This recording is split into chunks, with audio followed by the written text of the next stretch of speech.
शुरू अल्लाह के नाम से जो बड़ा मेहरबान नहायत रहम करने वाला है। देखती आंखों सुनते कानों को मोहम्मद इरफान की तरफ से सलाम कबूल हो। दोस्तों, सर्दियों का मौसम है। आज मैं जो आपके लिए रेसिपी लाया हूँ ये बहुत ही ज़बरदस्त और आसान रेसिपी है। दोस्तों, आज मैं आपको सिंघाड़ा बॉयल करने का तरीका बताऊंगा, और वो भी जो रेडियो पे बिक रहा होता है, जो काला रंग का। ओरिजिनल इसका कलर ब्लैक नहीं होता। इसमें क्या चीज़ डालेंगे जो ये ब्लैक हो जाएगा। दोस्तों वीडियो शुरू करने से पहले जिन्होंने मेरा फूड ट्यूब चैनल सब्सक्राइब नहीं किया वो जल्दी जल्दी मेरा चैनल सब्सक्राइब करें, लाइक करें और अपने दोस्तों से ज़रूर शेयर करें।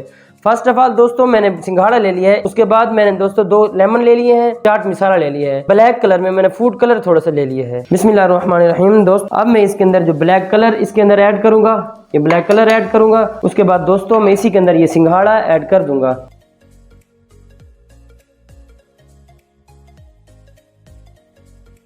अभी मेरी आंच फुल है। जैसे मेरे ये थोड़ा सा ये बॉयल होने लगेगा तो मैं इसको दम वाली आंच पे तकरीबन 20 मिनट पकाऊंगा।